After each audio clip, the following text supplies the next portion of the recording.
ఆయన కదా ఆరోగ్యం బాగాలేదు. ఏమో మరి ఇద్దరికి చెయ్యాలి అని అన్నారు. అన్న తర్వాత అతనికి HIV పాజిటివ్ ఉంది. అయితే నాకు అతనికి కలిసిందే లేదు అసలుకి. అతను పెళ్ళయి ఒక 10 to 15 days మాత్రమే అయ్యింది. అయినా అందులో అతను నా దగ్గర సరిగా ఉండకపోవడము, నాతో మాట్లాడకపోవడము, నన్ను దగ్గరికి రానియకపోవడం, నన్ను పట్టించుకునేవాడే కాదు మేడం అసలుకి. మంచిదే ఇందులో పట్టించుకోండి నిజం చెప్పాలంటే. హెల్త్ బాగోని అబ్బాయిని, అది మామూలు డిసీజ్ కూడా కాదు కదా, నాకు ఎందుకు ఇచ్చి పెళ్లి చేశారు, అసలు నా జీవితం ఏం చేయదలుచుకున్నాను, నువ్వు గట్టిగా అడిగావా? ఎందుకు ఫోన్ చేసినావు అంటే మరి పెళ్లి చేసుకున్నావు, మరి ఇట్లా అయ్యింది, ఏంది విషయం, మరి నేను ఇంతేనా ఇంకా నా దగ్గర పెట్టకు, ఉండాలనుకుంటే ఉండు, లేకపోతే ఎరుపు. వద్దనుకున్నప్పుడు మరి పెళ్లి ఎందుకు చేసుకున్నట్టు, అంతగానం ఇంటికి వచ్చి మీ అమ్మ అంతగానం చేసి? నేను కాబట్టి పెళ్లి చేసుకున్నా, లేకపోతే నిన్నెవడు చేసుకుంటాడు? ఆస్తుందా, అన్నం ఉందా, ఏముందని పెళ్లి చేసుకుంటాను నేను? అవి లేవు కాబట్టి చేసుకున్నావా ఇప్పుడు నువ్వు? తెలియదు అనుకున్నావా ఏమి? నువ్వు పచ్చి మోసం చేసి ఆ అమ్మాయిని పెళ్లి చేసుకొని ఆ అమ్మాయి జీవితం అంతా పాడు చేసావు. ఒక భార్యగా తనకు కూడా కొన్ని కోరికలు ఉంటాయి కదా, ఆమె ముసలిది కాదు, ఆమెకేమీ HIV లేదు. ఆ అమ్మాయి ఇక్కడికి వచ్చి మాకు విడాకులు ఇప్పించండి అని అడుగుతుంది. నీతో ఇప్పుడు ఇందాక నా ముందు మాట్లాడితే నేను ఇవ్వను, నీ ఇష్టం ఉన్నది చేసుకొని నువ్వు సమాధానం చెప్తున్నావు. ఆ అమ్మాయికి విను నేను ఇయ్యను, ఎందుకంటే నా పరువు పోతుంది మేడం నలుగురిలో. ఏం చేస్తారో చేసుకోండి, నేనైతే విడాకులు ఇవ్వను.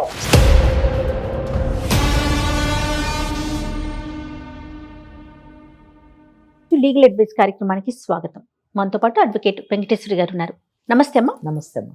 రాణి అని ఒక అమ్మాయి మనతో పాటు స్టూడియోలో కూర్చునుందమ్మా. ఓకే. Marital issue. ఓకే. నాకు ఒక న్యాయం చేయండి, నాకేం చేయాలో అర్థం కావట్లేదు, ఈ బంధంలో ఉండాలా వెళ్ళిపోవాలా, ఉండటానికి అవకాశం లేదంటే ముందు నుయ్యి వెనక గొయ్యి అన్నట్లుగా తయారైంది నా పరిస్థితి. ఎవ్వరికీ కూడా ఇలాంటి సమస్య రాకూడదని కోరుకుంటున్నానమ్మా. దానికి సంబంధించి ఏం చేయాలి అనేది కూడా మీ సలహా చాలా అవసరము. మరి ఇంకా ఆలస్యం చేయొద్దమ్మా, రాణితో మాట్లాడేద్దాము. నమస్తే మా రాణి. నమస్తే. ఓకే. మరి మేడం ఉన్నారు, నాకు చెప్పిన విషయం అంతా కూడా చక్కగా క్లియర్గా అబద్ధం చెప్పకుండా సూటిగా మేడంకి చెప్పు. నమస్కారం అమ్మ. నమస్తే అమ్మా. నా పేరు రాణి అమ్మ. నాది చాలా పేద కుటుంబం. ఓకే. నాకు మా నాన్న లేరు చిన్నప్పటి నుంచి. మా అమ్మ ఒక్కతే చూసుకుంది. బంధువులు ఎవరు లేరు, అంటే దూర బంధువులు ఉన్నారు, దగ్గరలో లేరు. అంటే నాన్న చనిపోయారు? చిన్నప్పుడే చనిపోయారు, చిన్న డిసీజ్ లాగా వచ్చి చనిపోయిండ్రు. అయితే తర్వాత ఇంకా ఇంట్లో నడుపుకు. మీరు చాలా చిన్నప్పుడు చనిపోయారు అన్నారు కదా, మరి మీ బ్రతుకుతారు ఎలాగా? ఎంతమంది మీరు? నేను ఒక్కదాన్నే. ఓకే. మరి ఎట్లా? అయితే మా అమ్మ ఉండి చిన్న కూలి పని, వ్యవసాయం పని అలా చేసేదాన్ని. నేను అంతలోపు చదువు కంప్లీట్ అయింది, అది ఇంటర్ కంప్లీట్ అయింది. తర్వాత ప్రైవేట్ జాబ్ చేస్తూ వచ్చాను. ఇంటర్ తర్వాతే జాబ్ లోకి వెళ్ళిపోయాను. ఇంటర్ తర్వాత మామూలు ప్రైవేట్ జాబ్స్ ఉంటాయి, కుటుంబ పోషణ కదా, పని చేసుకుంటూ చదువుకుంటూ ఉండింది అన్నమాట. చాలా గొప్ప విషయం. అంటే అమ్మాయి చాలా పద్ధతిలో పెరిగినటువంటి అమ్మాయి. అంతేగమ్మా. తర్వాత జాబ్ చేస్తూ మళ్ళీ డిగ్రీ కంప్లీట్ చేసినాను. డిగ్రీ కంప్లీట్ చేసిన తర్వాత మళ్ళీ ప్రైవేట్ జాబ్స్, స్కూల్లో టీచింగ్ అలాంటివి ట్రై చేసినాను. ఓకే. అమ్మ కొంచెం ఇబ్బంది ఉండి పెళ్లి చేద్దామని అనుకున్నది. పెళ్లి చేద్దాం అనుకుంటే ఇక్కడ ఊర్లో చూస్తే ఏమంత సరిగా లేవు. ఇట్లా తెలిసిన వాళ్ళు ఉండి ఇట్లా మ్యాట్రిమోనీలో దాంట్లో చూద్దామని చెప్పిండ్రు. అయితే దాంట్లో వాళ్ళని అడిగి బయట సంబంధం, ఇట్లా దూరపు సంబంధం అని చూసిండ్రు. దూరపు సంబంధం చూస్తే ఇక్కడ మచిలీపట్నం అక్కడ ఒక సంబంధం దొరికింది. ఓకే. అంటే మీ బంధువులా? బంధువులు కాదు, దూరపు వాళ్ళే. దూరపడి ఎవరో తెలియని వాళ్ళే మచిలీపట్నంలో ఉన్నారని చెప్పారు. మ్యాట్రిమోనీ ద్వారా వచ్చిందంట. దూరపు సంబంధం అంటే నేను ఏమన్నా బంధువులేమో. ఎందుకంటే అదే, బంధువులు అయితే వాళ్ళ గురించి అన్ని తెలిసి ఉంటాయి కదా. అవును. మరి అమ్మాయికి ఏం కష్టాలు వచ్చినాయి అని నాకు డౌట్ వచ్చింది. అదేలేమ్మా. సో బయట వాళ్ళే ఎవరు? బయట వాళ్ళే. అయితే బయట నుంచి సంబంధం వచ్చి చూసిండ్రు. ఇంకా వాళ్ళు వీళ్ళు మాట్లాడుకొని ఇంత కట్నంలో అని చెప్పేసి చేసిండ్రు. ఇచ్చారు. 3 లక్షల దాకా ఇచ్చింది. అదేలే. ఇక ఇప్పుడు తను పని చేసుకుంటుంది, వాళ్ళ అమ్మ ఏదో పాపం చిన్న చేసి పిల్లకి పెళ్లి చేయాలి, మంచి సంబంధం అన్నట్టుగా చేయడం జరిగింది. ఓకే. అయితే అట్లా 3 లక్షల్లో పెళ్లి అంతా అయిపోయింది. అతను ఏం చేస్తాడు? అతను చిట్ ఫండ్స్ జాబ్ చేస్తాడు. అయితే పెళ్లి అయిన తర్వాత అత్తగారింటికి పోయినాము. కొద్ది రోజులు బాగానే ఉండేవాళ్ళం. ఆ తర్వాత ఏమైందేమో సరిగా పట్టించుకోవడం కొన్ని రోజులు కలవాక అంటే ఎన్ని రోజులు బాగున్నాడు? ఒక 10 రోజులు 15 రోజుల వరకు చాలా బాగున్నాడు. అంటే ఆ పెళ్లి సంబరాలన్నీ అయ్యేంత మటుకు చుట్టాలు 16 రోజులు అందరిలో 16 రోజుల ఉన్నాక. పెళ్లి పండుగ అంటారు కదా, ఆ, అవి అయ్యేంత మటుకు బాగున్నాడు. బాగున్నాడు. ఓకే. ఆ తర్వాత ఏమైందేమో సరిగా పట్టించుకోకపోవడం, అసలు దగ్గరికి రాకపోవడం, కలవకపోవడం, ఏం చేసినా బాలేదు అనడం.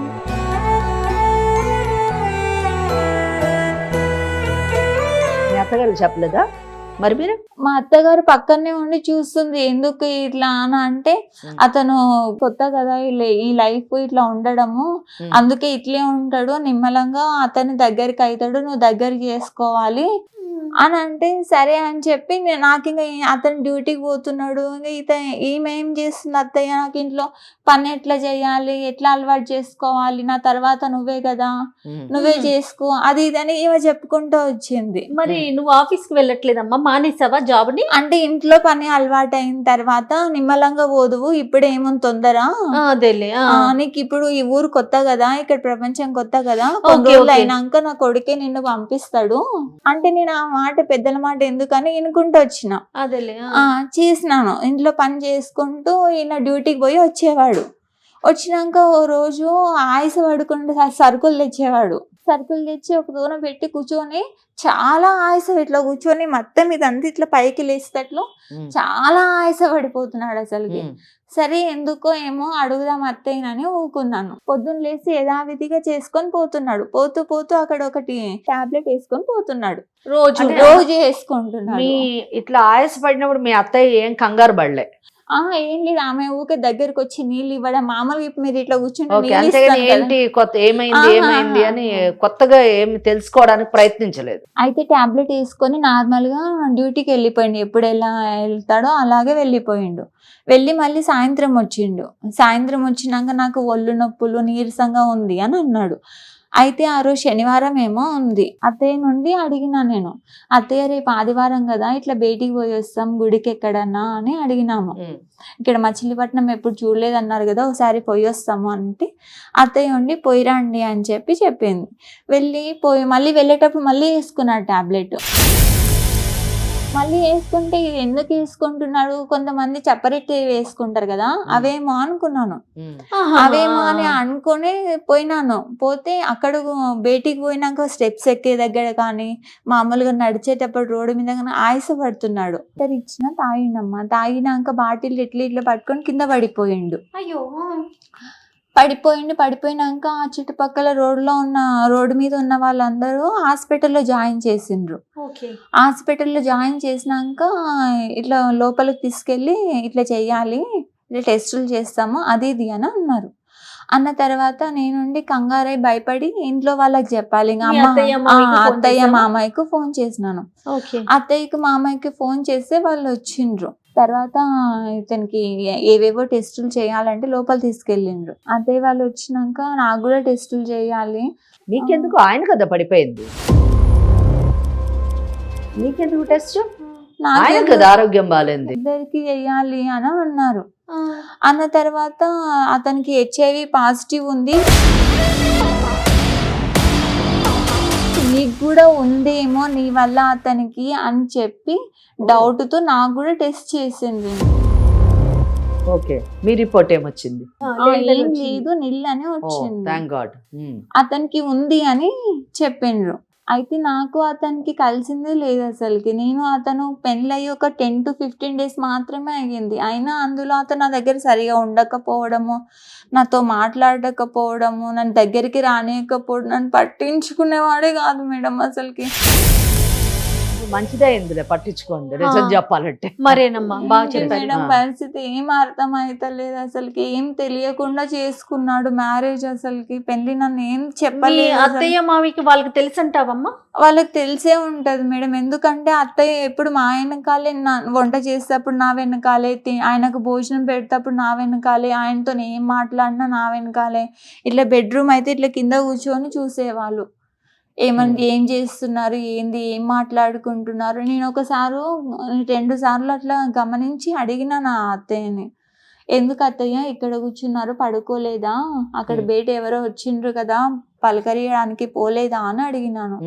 అడిగితే ఆమె ఉండి మీకు కొత్త కాపురం కదా, మీకేం తెలియదు, ఎట్లా ఉంటున్నారో చూసుకోవాలి, చెప్పాలి కదా, మళ్ళీ ఈ విషయం బాలేరు అంటే బయట వాళ్ళకు తెలుస్తుంది కదా, తెలిస్తే ఇంటి పరువు పోతుంది కదా, ఇంటి మర్యాద పోతుంది కదా. అసలు ఏమన్నా సంబంధం ఉందమ్మా? ఇప్పుడు హెచ్ఐవి అని తెలిసింది కదా, తెలిసిన తర్వాత నీ పరిస్థితి ఏంటి, నువ్వేం చేయాలనుకున్నావు, అసలు నీ భవిష్యత్తు ఏంటి? అయితే నేను అతన్ని చూస్తూ ఉండలేను కదమ్మా అతనితోనైనా. అందుకని అత్తయ్యని అడిగితే అత్తయ్య రోజు నాతో గొడవ పడడం, నాతో కావాలని పని చేయించడం, నన్ను ఒక పని మనిషిలాగా ఇంకా నిమిషం ఊకుండకుండా బయట ఇంట్లో లోపల పైన ఇల్లు దులుపు అది ఇది చేయడం. మీ అమ్మగారికి చెప్పలేదా? చెప్పినాను. మరి ఆయన టెస్ట్ చేస్తే హెచ్ఐవి పాజిటివ్ ఉంది అని అన్నారు. మరి అత్తయ్యనేమో నన్ను పని ఎక్కువ చేయిస్తుంది, నన్ను తిడుతుంది, కొడుతుంది, బాగా సతాయిస్తుంది మేడం. అసలుకి నాకు ఏందమ్మ పరిస్థితి, ఇప్పుడు ఇంటికి వద్దామంటే ఇంటి చుట్టుపక్కల అందరూ హేళన చేసేవాళ్ళే, ఒక్కరు కూడా సానుభూతి చూసి ఇట్లా అయ్యింది కదా దగ్గర తీసుకునే వాళ్ళు ఒక్కరు కూడా లేరు, మనకు చుట్టాలు లేరు, నాన్న లేడు, ఎవ్వరు లేరు. మరి ఇప్పుడు నేను ఈడే నోరు మూసుకొని ఇంట్లో ఉండాలా, మరి ఎట్లా ఇంటికి రమ్మంటావా, ఏం చేయాలని అమ్మని అడిగితే అమ్మ ఉండి అక్కడే ఉండు, ఎట్లోలాగా సర్దుకుంటది, ఏదన్నా అవకాశం దొరుకుతుంది, విషయం కాదు కదమ్మా అసలు. సర్దుకుంటది, తొందరలోనే మంచిగా అవుతుంది. అది తెలుసు అసలు హెచ్ఐవి అంటే ఏంటో ఆమె చెప్పిన అర్థం కాని పరిస్థితి ఆమెది. ఇంకా అందుకని చెప్పలేదు, చెప్పలేదు. ఇంక ఏం చేయాలో నాకు కూడా అర్థం అవుతలేదు. అందుకే మీరు ఏమైనా సహాయం చేస్తారేమో అని ఇక్కడికి వచ్చినానమ్మా. నీకేం కావాలి అసలు చెప్పండి. నాకు అతని నుంచి విడాకులు కావాలమ్మా. హెల్త్ బాగోని అబ్బాయి, అది మామూలు డిసీజ్ కూడా కాదు కదా, నాకు ఎందుకు ఇచ్చి పెళ్లి చేశారు, అసలు నా జీవితం ఏం చేయదలుచుకున్నాను, నువ్వు గట్టిగా అడిగావా మీ ఆయన్ని గాని మీ అత్తగారిని మామగారు? ఎక్కడమ్మా వెనకాల ఎవరైనా సపోర్ట్ ధైర్యం ఏమన్నా ఇంకా ఇట్లా ఆలోచిస్తున్నారు ఏంటమ్మా ఆడపిల్ల? చదువును టీచర్ జాబ్ చేసే ఇదంతా 10 మందికి చెప్పే పిల్లవి నువ్వు, ఇంకా ఇటువంటి వాళ్ళు ఉన్నారా అని ఆశ్చర్యం కూడా. నిజంగా చాలా ఆశ్చర్యం వేస్తుందమ్మా. నువ్వు ఇంత నిదానంగా మాట్లాడుతా ఉంటే అంటే నీ తత్వం అది అయి ఉండొచ్చు, కానీ సమస్య అది కాదు కదా. మీ ఆయనతో మాట్లాడే అసలు అడిగి మాట్లాడాను, చెప్పలేదు ముందు. ఆ తర్వాత నిదానంగా అడగంగా విసుగొచ్చిందో ఏమో అమ్మ, మరి రిపోర్ట్లో తెలిసింది కదా అతను చెప్పేది ఏముంది అని అడిగితే, ఏం చేసుకుంటావు చేసుకోపోయాగా, పుట్టింటికి పోతావా, ఏడికన్నా పోతావా, ఏం చేసుకుంటావో చేసుకోపో, పుట్టింటికి పోతావా పో, నీ ఇష్టం ఏమన్నా చేసుకో, నాకైతే తెలియదు. ఇంకా నాకైతే నేనైతే ఇట్లే ఉంటా, మరి నేనైతే ఇట్లే బతుకుతా అని అంటున్నాడు. మరి నిన్ను ఎందుకు చేసుకున్నాడంట? ఎందుకు చేసుకున్నాడంటే ఆయనకు చేయడానికి ఒక ఆమె ఉండాలి కదమ్మా, మరి వాళ్ళ అమ్మకు సహాయంగా, ఈయనకు సహాయంగా. మరి నువ్వేం చేయాలనుకుంటున్నావు? ఇప్పుడు చదువుకున్న అమ్మాయి కదా.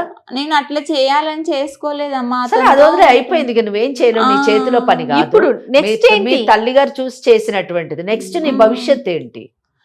నెక్స్ట్ జాబ్ చేద్దాం, ఇతని విడాకులు ఇచ్చేసి ఇతనికి నేను నెక్స్ట్ నిలబడి జాబ్ చేయాలని నేను అనుకుంటున్నాను. వెరీ గుడ్, మంచి డెసిషన్ ఇది. మరి అతనితో ఒకసారి మాట్లాడాలి కదా, నిజంగా అసలు అతను ఏమంటున్నాడు అనేది. రిపోర్ట్స్ అన్ని కూడా తెప్పిస్తాను, ఒకసారి మీరు చూద్దురు గాని.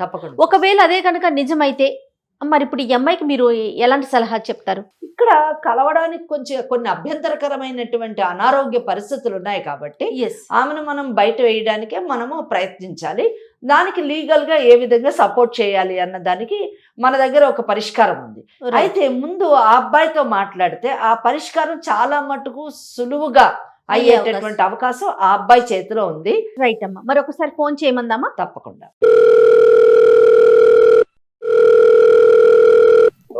హలో, చెప్పు. ఎక్కడున్నావు? బయట ఉన్నావా? నేను ఇక్కడ మా ఊరికి వచ్చినాను. అవును, వెళ్ళిపోతా అన్నావు మీ అమ్మగారి ఇంటికి, వెళ్ళిపో. మళ్ళీ నాకెందుకు ఫోన్ చేసినావు? ఎందుకు ఫోన్ చేసినావు అంటే, మరి పెళ్లి చేసుకున్నావు, మరి ఇట్లా అయ్యింది, ఏంది విషయం, మరి నేను ఇంతేనా? ఇంకా నా దగ్గర పెట్టకు, ఉండాలనుకుంటే ఉండు, లేకపోతే ఎరుపు. వద్దనుకున్నప్పుడు మరి పెళ్లి ఎందుకు చేసుకున్నట్టు? అంతగానం ఇంటికి వచ్చి మీ అమ్మ అంతగానం చేసి. నేను కాబట్టి పెళ్లి చేసుకున్నా, లేకపోతే నిన్నెవడు చేసుకుంటాడు? ఆస్తుందా, అన్నం ఉందా, ఏముందని పెళ్లి చేసుకుంటాను నేను? అవి లేవు కాబట్టి చేసుకున్నావా ఇప్పుడు నువ్వు? తెలియదనుకున్నావా ఏమి? మరి అయితే నన్ను విడాకులు ఇస్తాను, వదిలే ఇంకా నన్ను. విడాకులు ఇవ్వడం నేను కాబట్టి నిన్ను పెళ్లి చేసుకున్నా, నిన్ను ఇన్ని రోజులు మంచిగా ఇక్కడదేమో చూసుకున్నా. అసలు ఒకసారి ఇవ్వమ్మా ఇక్కడ మేడం మేడం మాట్లాడతారంట. నువ్వు ఇవ్వు ముందు. ఎట్లా అయినా కానీ నేను వెంకటేశ్వరి అడ్వకేట్ని మాట్లాడుతున్నాను నీతోని. నువ్వు రాణితో మాట్లాడినటువంటి మాటలు వింటే నాకు చాలా ఆశ్చర్యం వేసింది. ఎందుకంటే నువ్వు పచ్చి మోసం చేసి ఆ అమ్మాయిని పెళ్లి చేసుకొని ఆ అమ్మాయి జీవితం అంతా పాడు చేసావు. నీకు ఈ హెచ్ఐవి జబ్బు ఉందని తెలుసా లేదా నీకు ముందే? తెలుసు మేడం. మరి తెలిసి ఎందుకు పెళ్లి చేసుకున్నావు? హెచ్ఐవి ఉన్నప్పుడు కాపురం చేయడానికి అవకాశాలు ఉండవన్న సంగతి నీకు తెలీదా? మరి తెలిసి ఎందుకు చేసుకున్నావు? ఎందుకు చేసుకున్నావు? అమ్మాయికి చెప్పారా? టార్చర్ ఏం పెట్టలేదు మేడం. ఏం టార్చరు? ఏం టార్చరు? టార్చర్ అంటే ఏంటి? కొట్టడమే టార్చరా? తిట్టడమే టార్చరా? ఒక భార్యగా తనకు కూడా కొన్ని కోరికలు ఉంటాయి కదా. ఆమె ముసలిది కాదు, ఆమెకేమీ హెచ్ఐవి లేదు. ఆ విషయం నువ్వు ముందు చెప్పాలి కదా. నువ్వు చెప్పావా? నువ్వు కానీ మీ అమ్మ కానీ చెప్పారా నీకు హెచ్ఐవి ఉందని? చెప్పలేదు మేడం. మరి చెప్పకుండా చేసుకోని దాన్ని ఏమంటారు? ఏమంటారు చెప్పు నీ భాషలో. నేను చట్టం దృష్టిలో ఏంటో చెప్తాను. చీటింగ్ అంటారు కదా. మరి చీటింగ్ చేసిన నువ్వు నిజానికి ఏ శిక్ష అనుభవిస్తావు నేను తర్వాత చెప్తాను. ఇప్పుడు ఒకటే సొల్యూషను. నువ్వు ఆ అమ్మాయి ఇక్కడికి వచ్చి మాకు విడాకులు ఇప్పించండి అని అడుగుతుంది. నీతో ఇప్పుడు ఇందాక నా ముందు మాట్లాడితే నేను ఇవ్వను, నీ ఇష్టం ఉన్నది చేసుకొని నువ్వు సమాధానం చెప్తున్నావు. మా ఆ అమ్మాయికి విను విను విడాకులు నేను ఇయ్యను, ఎందుకంటే నా పరువు పోతుంది మేడం నలుగురిలో.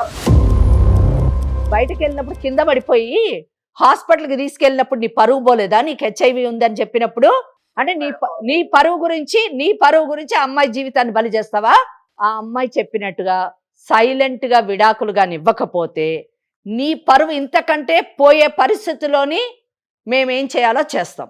ఏం చేస్తారో చేసుకోండి, నేనైతే విడాకులు ఇవ్వను. సరే, నువ్వేమి ఇవ్వక్కర్లేదు. విడాకులు అన్నది నువ్వు ఇవ్వాల్సిన అవసరం లేదు. నీ చేత విడాకులు ఎక్కడి నుంచి ఎలా తీసుకోవాలో మాకు తెలుసు. నీకు ఈ ప్రాబ్లం ఉందని చెప్పి ఈ మెడికల్ రిపోర్ట్స్ పెట్టి కోర్టులోని ఆమె విడాకులకి దాఖలు చేస్తే ప్రపంచ స్థాయిలో నీకు ఆమెకు విడాకులు వస్తుంది. విడాకులు నీకు హెచ్ఐవి ఉంది కాబట్టి విడాకులు వచ్చిందని ప్రపంచం అందరికీ తెలుస్తుంది. ఆ పని చేయమంటావా? లేకపోతే నేను ఇంకో దారి చెప్తాను. నీ పరువు పోకుండా ఆమె బయటపడేటట్టు నువ్వు సేఫ్గా ఉంటావు, ఆమె సేఫ్గా ఉంటుంది. రెండోది కావాలా మొదటిది కావాలా? ఏది కావాలి నీకు? ఆ అమ్మాయిని బాగా చూసుకుంటున్నా. వాళ్ళ ఇంట్లో ఫైనాన్షియల్ గా ప్రాబ్లం అయితే కూడా నేను ఆ అప్పులు కట్టి ఆ అమ్మాయిని ఏమి ఇబ్బంది కూడా పెట్టట్లేదు. నేను ఆ అమ్మాయిని వదులుకోవాలని కూడా అనుకోవట్లేదు. ఫైనాన్షియల్ నువ్వేం చూసుకోక్కర్లేదు.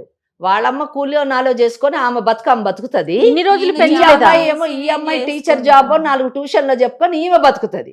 నీతో పెళ్లి కానప్పుడు అంటే 2-3 నెలల క్రితం మటు కూడా వాళ్ళ బ్రతుకు వాళ్ళు బ్రతికారు కనుక ఆ విషయం నువ్వేం ఆలోచించొద్దు, అది పక్కన పెట్టేసాయి.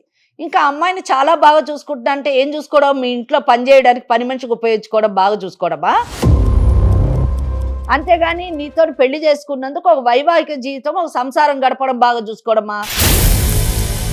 నీకైతే అవకాశం లేదు ఇప్పట్లో. ఓకే, హెచ్ఐవికి ఇప్పుడు ట్రీట్మెంట్ ఉంది, బాగా అయ్యేటటువంటి అవకాశం ఉంది. కానీ ఆ అమ్మాయి అంత మటుకు నేను వెయిట్ చేయను, నాకు విడాకులు కావాలి అని అంటున్నప్పుడు నువ్వు చెప్పే కారణం ఏంటంటే విడాకులు ఇవ్వకపోవడానికి కేవలం నా పరువు పోతుంది, ఈ విషయం బయటకు వెళ్తే నా పరువు పోతుంది కాబట్టి నేను ఇవ్వను అంటున్నావు. నీ పరువు పోకుండా ఆ అమ్మాయి బయట పడేటటువంటి ఒక సొల్యూషన్ చెప్తాను, దాని ప్రకారం వెళ్తావా? లేదా నీకు హెచ్ఐవి ఉంది అనే కారణంతో విడాకులు వేస్తే ప్రపంచ స్థాయిలో అందరికీ తెలుస్తుంది. ఈ రెండిట్లో ఏది కావాలో నువ్వు సెలెక్ట్ చేసుకో. హెచ్ఐవి వచ్చినంత మాత్రాన వాళ్ళని ఏదో అంటరాని వాళ్ళుగా చూడడం అన్నది తప్పు అన్నది మేము వీలైనంత మటుకు మేము సమాజము అలాగే మెడికల్ ఫీల్డ్ వాళ్ళు ప్రభుత్వము చాలా అవేర్నెస్ తీసుకొస్తున్నారు. కానీ భార్య ఉండాలా వద్దా అనేటటువంటి ఒక పర్సనల్ ఇది ఆమె రైట్, అది ఆమె హక్కు కనుక అది నేను చెప్పినట్టు వినండి. వింటే మీకు ప్రాబ్లం ఉండదు, ఆమెకి ప్రాబ్లం ఉండదు. మీరు తర్వాత క్యూర్ అయిన తర్వాత ట్రీట్మెంట్ తీసుకొని క్యూర్ అయిన తర్వాత మళ్ళీ చక్కగా పెళ్లి చేసుకోండి. అమ్మాయికి ఉన్న విషయం చెప్పి మంచిగా వేరే మ్యారేజ్ చేసుకొని సెటిల్ కండి. ఇప్పుడు ఈ అమ్మాయి ఉండనని అంటుంది, దానికి ఏం చేస్తుంది చెప్పండి? ఆ అమ్మాయి యాక్చువల్గా నేను చెప్పొచ్చు, అమ్మ నువ్వు ఈ కారణం చూపించి విడాకులకు వెళ్ళు అని చెప్పొచ్చు. నేను వదులుకోవాలనుకోవట్లేదు. ఆ అమ్మాయి వదులుకోవాలి అని అనుకున్నప్పుడు ఆ అమ్మాయికి ఈ కేసులో అవకాశం ఉంది. నిజమే, కొన్ని కేసుల్లోని నువ్వు వదులుకోవద్దు, నేను వదులుకోవద్దు అని అనుకుంటే మేము కూడా చెప్తాం, ఆ అమ్మాయి కౌన్సిలింగ్ చేసి ఆయనకు వదులుకోవాలనుకోవట్లేదమ్మా. తప్ప మేడం 100% తప్పు. ఎప్పుడు తప్పు కాదండి, నాకు ఈ ప్రాబ్లం ఉంది అని నువ్వు చెప్పి ఆమె దానికి అంగీకరించి ఆమె కూడా ఒప్పుకొని నిన్ను పెళ్లి చేసుకుంటే తప్పు కాదు. ఫిజికల్ గా కూడా ఎప్పుడు టచ్ చేయలేదు మేడం. మరి అదే అక్కడ అమ్మాయి ఎక్స్ప్రెస్ చేస్తున్న ప్రాబ్లం అదే. ప్రేమగా చూసుకుంటున్నాను. ప్రేమ అంటే పెళ్లిలోని వైవాహిక జీవితంలోని సంసారం చేయడం అంటే కూడా ఒక పార్ట్, ఒక అంతర్భాగం. కోర్టుకు వెళితే ఆమెకి ఈ కారణం చూపించి కోర్టుకు వెళ్తే విడాకులు వచ్చేటటువంటి అవకాశం ఉంది. కనుక నేనేం చెప్తున్నానంటే ఈ కారణంతో కోర్టుకు వెళ్ళి నీ పరువు తీసుకునే కంటే ఇద్దరు కలిసి మ్యూచువల్ కన్సెంట్, పరస్పర అంగీకారంతో మా ఇద్దరికి పెళ్ళయింది కానీ మా ఇద్దరికి అసలు కంపాటబిలిటీ లేదు, మా ఇద్దరికి పడటం లేదు, సఖ్యత కుదరటం లేదు, కనుక మేము విడాకులు తీసుకుంటామని సింపుల్గా మీరు విడాకులకు వెళ్తే ఎవరి మానాన్ని విడాకులు తీసుకుంటారు, ఎవరి మానాన్ని వాళ్ళ జీవితాన్ని జీవించవచ్చు. ఈ కారణం చెప్పము. మీరు మ్యూచువల్ కన్సెంట్ అంటే పరస్పర అంగీకారంతో ఇద్దరు కలిసి విడాకులకు అప్లై చేసుకుంటే ఈ కారణాన్ని చెప్పక్కర్లేదు. ఇదే కరెక్ట్ సొల్యూషన్. టైం తీసుకో, అలాగే ఒక వైజ్ డెసిషన్ కూడా తీసుకో. కొంచెం తెలివిగా ఆలోచించి సరైనటువంటి నిర్ణయం తీసుకో. ఇద్దరికి కూడా ఇది నిజం చెప్పాలంటే విముక్తి అని చెప్పొచ్చు. ఓకేనా? Okay madam. ఓకే. కాదమ్మా, అమ్మాయి మాట్లాడిన రూడ్నెస్ మీరు వెంటనే అడ్వకేట్ అనగానే చూసారా అతను? అంటే ఇన్ని రోజులు ఎంత ఇబ్బంది పెడుతున్నాడు ఆ అమ్మాయిని. ఆ పిల్ల మాట్లాడుతుంటేనే మనకు అర్థమైపోతుంది ఎంత అమాయకురాల్లాగా ఉందంటే, జీవితాన్ని బలి చేసుకొని. ఇక్కడ ఆ అమ్మాయికి దురదృష్టం ఏంటంటే తల్లి తప్ప ఎవరూ లేరండి, మగదిక్కు లేదు, ఒంటరితనము, పేదరికము, దానికి తోడు ఏదో ఒక అండ దొరికింది, ఒక ఆధారం దొరికింది అన్న ఆలోచనతోని పెళ్లికి ఒప్పుకుంది, పెళ్లి చేసుకుంది, ఏదో జీవితాన్ని గడపాలనుకుంది. కానీ దురదృష్టము మళ్ళీ ఇక్కడ కూడా ఆమెను కాటు వేసి ఆ భర్త సంసారానికి పనికిరానటువంటి వ్యక్తి కావడం చాలా దురదృష్టకరమైనటువంటి విషయం. అమ్మ, ఇప్పుడు అతను కనుక ఓకే చేసి మీరన్న మాటలకి ఆలోచించుకొని ముందుకొస్తే సరే సరే, మరి లేని పక్షంలో రాణిని ఏ స్టెప్ వేయమంటారమ్మా? ఇక్కడ డైవర్స్ అని అనక్కర్లేదండి అమ్మా. చట్టంలోని 2 ఉన్నాయి. ఒకటి నల్లిటీ ఆఫ్ మ్యారేజ్, అంటే కొన్ని వివాహాలు రద్దు చేయబడతాయి, కొన్ని వివాహాలు అసలు వివాహం అనేటటువంటి పరిధిలోకే రాదు, కొన్ని వివాహాలు విడాకుల ద్వారా విచ్ఛిన్నం అవుతాయి. ఈమె కేసు విడాకుల కింద రాదు, ఈమె కేసు రద్దు చేయవలసినటువంటి పరిస్థితి. బిఫోర్ కంప్లీషన్ ఆఫ్ 1 year, అంటే ఈ ఒక సంవత్సరం లోపలే ఈమె వివాహము మోసంపూరితమైనటువంటి వివాహం అనేటటువంటి విషయం వెలుగులోకి వచ్చింది కాబట్టి మోసం చేశారు, దట్టు ఈ సమస్యతోని ఉన్నాడు కాబట్టి ఈ వివాహం అసలు రద్దు చెయ్యాలి, నల్ అండ్ వైడ్ అని డిక్లేర్ చెయ్యాలి అని section 12 of Hindu marriage act కింద ఈమె కేసు వేసుకుంటే సింపుల్ గా ఈమెకి వివాహమే రద్దు అయిపోతుంది. అమ్మ, ఇక్కడ ఒక చిన్న అనుమానం అమ్మ, ఇప్పుడు తనకి భరణం వచ్చే అవకాశం ఉందా? వస్తుంది, భరణం వస్తుంది. అయితే ఇక్కడ ఒక చిన్న ప్రాబ్లం ఉంది ఈ కేసులోని. ఈ కేసులోని ఏదైనా కానీ మ్యూచువల్ కన్సెంట్ అని అయితే మనము ఒక అడ్వైజ్ అయితే చేశాము, కానీ ఆ మ్యూచువల్ కన్సెంట్ ఇప్పుడు ఇమీడియట్ గా రాదు.